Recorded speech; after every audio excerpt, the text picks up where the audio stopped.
में आता है सबसे पहले इंट्रोडक्शन। फर्स्ट में आता है इंट्रोडक्शन, ठीक है।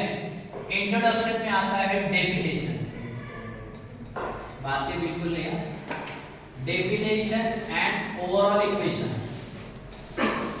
Overall equation, definition and overall equation. यानी जैसे अपन लोग फोटोसिंथेसिस पढ़े थे वैसे ही जो है आप लोग पढ़ेंगे respiration. What is the respiration? Respiration it is the intercellular process, intercellular process. respiration it is the intracellular process in which यानी कि इसमें next point in which complex organic substances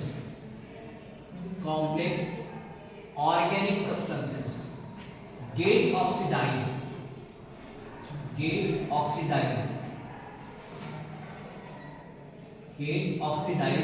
into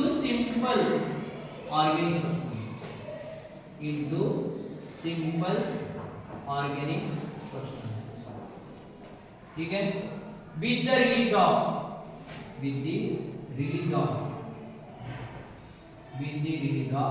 carbon dioxide and water and ATP।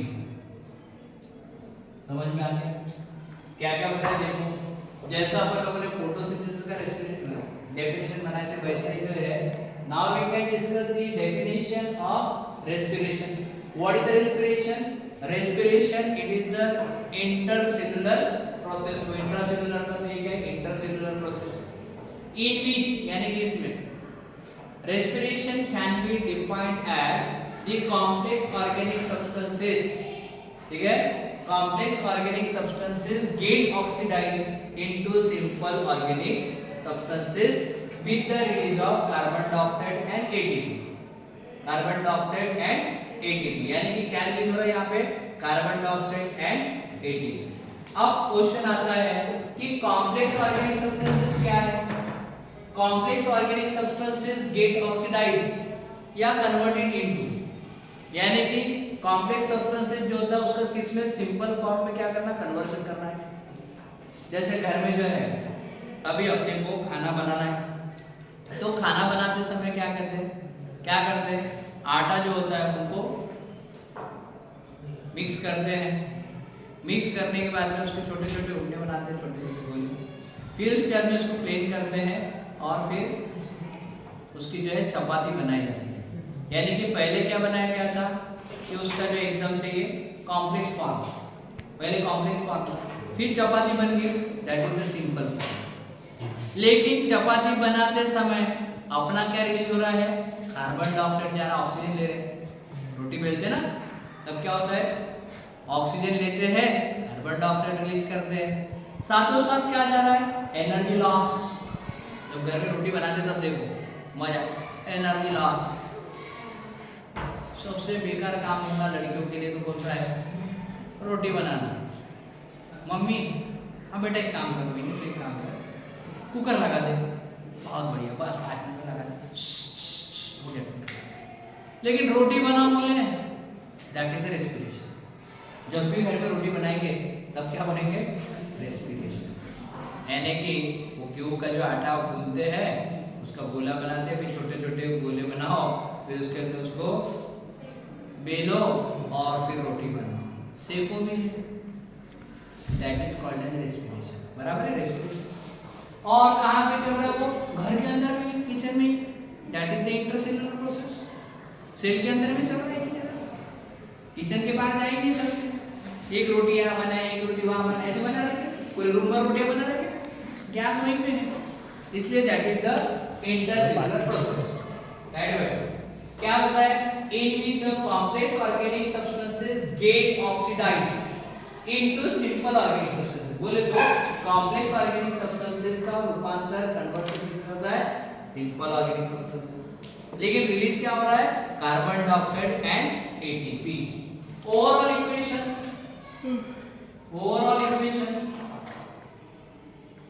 Overall equation are as follows, यानी कि यहाँ पे भी equation लिखेंगे, क्या है, कॉम्प्लेक्स ऑर्गेनिक सब्सटेंसेस C6H12O6, ये क्या हो गया, ग्लूकोज, ये क्या हो गया, glucose. Get oxidize, get oxidize बोले तो ऑक्सीजन की प्रेजेंस में होगा with the help of free molecules of oxygen. Get oxidize to form, क्या फॉर्म होना बोले, carbon dioxide, water molecule and eighteen, ठीक है। लेकिन इसको अपन लोग क्या करेंगे, तो बैलेंस करेंगे। यहाँ पे लिखा है ग्लूकोज 6 लगा दो, 6O2 6CO2 6H2O 36 ATP, कितना, 36 ATP। समझ में आ गया। This is the overall equation. मैंने क्या बोला था, उसने बोला था इसके इक्वेशन के अनुसार, इक्वेशन पे 1 मार्क मिलेगा। ओवरऑल इक्वेशन अगर देने के लिए, लिखने के लिए बोला 1 मार्क के लिए क्वेश्चन आएगा, तो आपको लिख के आना है, क्या रहेगा, equation glucose that is the complex organic substances, glucose क्या है, complex organic substances, get oxidize to form simple organic substances, simple organic substances with the use of carbon dioxide and ATP। समझ में आया। तो इक्वेशन कैसे लिखेंगे, glucose C6H12O6 plus 6O2 gives 6CO2 plus 6H2O plus 36 ATP molecule, 36 ATP molecule। This is the overall equation of respiration। respiration are of 2 types, समझा गया, समझाऊं, type of respiration, types, there are 2 types of respiration। first is the aerobic and anaerobic, aerobic and anaerobic respiration। पढ़े आप लोग 10th में, aerobic and anaerobic respiration, aerobic and anaerobic respiration। समझ में आ गया। There are 2 types of the respiration, first is the aerobic and second is the anaerobic respiration। aerobic respiration, aerobic respiration की points मैं बताऊंगा, anaerobic respiration के आप लोग इतना समझा गया। डेफिनेशन क्या क्या बताया, it is the intercellular process in which complex organic substances get oxidized into simple organic substances with the release of carbon dioxide and ATP। overall equation of respiration are as follows, C6H12O6 that is the glucose plus 6O2 oxygen ले रहे हैं और carbon dioxide क्या कर रहे हैं, release कर रहे हैं, 6CO2 plus 6H2O plus 36 ATP। अब देखो type of respiration, it is the first type of the respiration, it is the first type of the respiration। अब aerobic respiration क्या बताएंगे, 10th में पढ़े तुम लोग।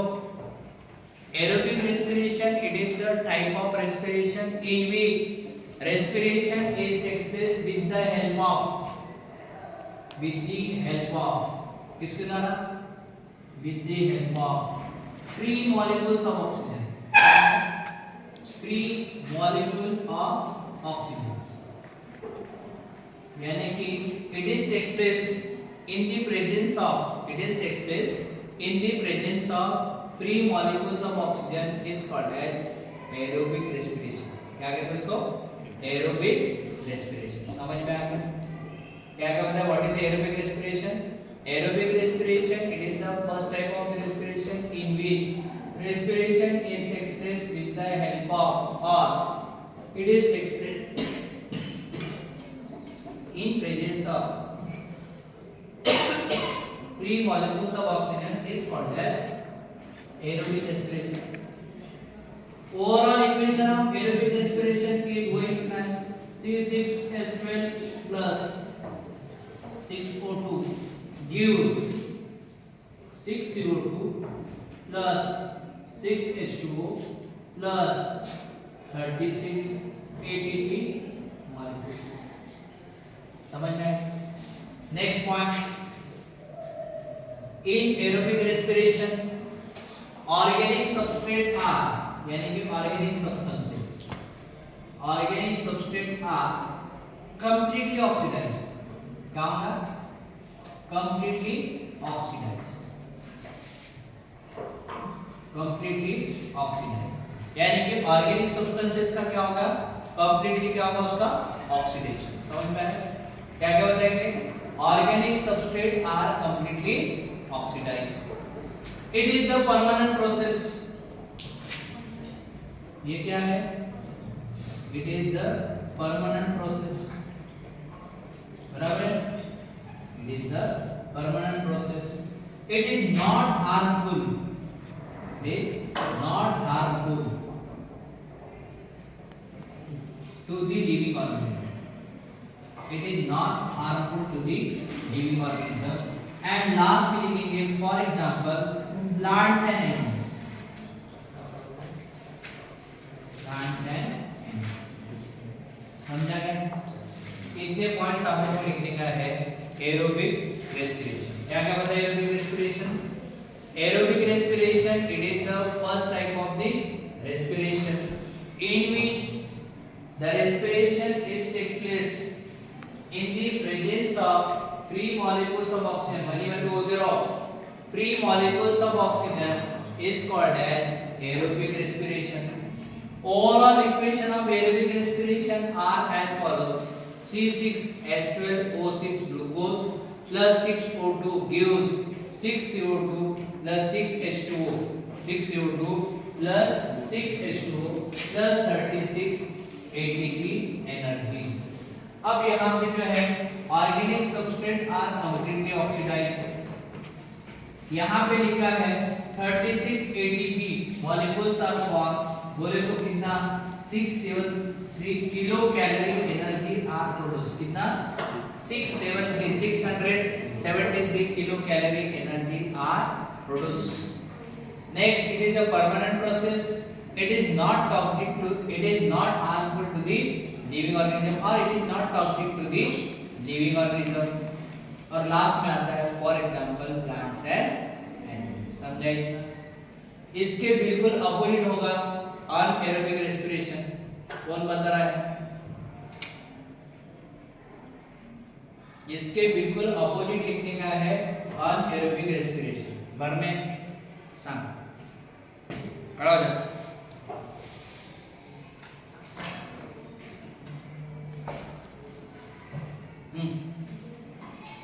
बाकी लोग मन ही मन में उसका मनन करो, याद करो कौन कौन से पॉइंट्स रहेंगे, किसी की तरफ में आ सकता है क्वेश्चन, बोलो। It is the second type of the respiration. It is the second type of the respiration. In which respiration is takes place in the absence of, यहाँ पे क्या था प्रेजेंस ऑफ था, तो यहाँ पे क्या लिखेंगे absence of free molecules of oxygen, absence of free molecules of oxygen, it is takes place in the free molecules of oxygen, absence of free molecules of oxygen is called as anaerobic respiration। Overall equation यहाँ पे रहेगा C6H12O6 gives direct, यहाँ पे oxygen देगा, 2 molecules of ethyl alcohol that is the C2H5OH plus 2 molecules of carbon dioxide plus 2 molecules of ATP, रहेगा 2 molecules of ATP। Overall equation बोले तो क्या रहेगा, in the absence of free molecules of oxygen में क्या आएगा, overall equation क्या रहेगा, वहां पे ग्लूकोज, वहां पे ग्लूकोज है, यहाँ पे ग्लूकोज है, लेकिन ग्लूकोज के पास से क्या क्या बन रहा है, यहाँ पे 2 molecules of ethyl alcohol C2H5OH plus ethyl alcohol कहते हैं, 2 molecules of carbon dioxide plus 2 molecules of ATP। In this type organic substance or substrate are not completely oxidized, क्योंकि ऑक्सीजन नहीं है, बराबर है। उसके बाद में यहाँ पे कितने ATP तैयार हो रहे हैं, यहाँ पे 36, यहाँ पे कितने हो रहे हैं 2 ATP molecules are formed, बोले तो कितना किलो कैलोरी एनर्जी होगा 76 kilo calorie energy are produce, 76 kilocalorie energy are produced. लिख मार 76 kilocalorie energy are produced. ये परमानेंट प्रोसेस है तो क्या रहेगा टेम्पररी. ये हार्मफुल है, it is not toxic to the living organism, it is toxic to the living organism. और लास्ट में for example micro organisms, bacteria, viruses, ईडीज. बैक्टीरिया, वायरसेस, ईडीज समझाओ. These are the two types of the respiration.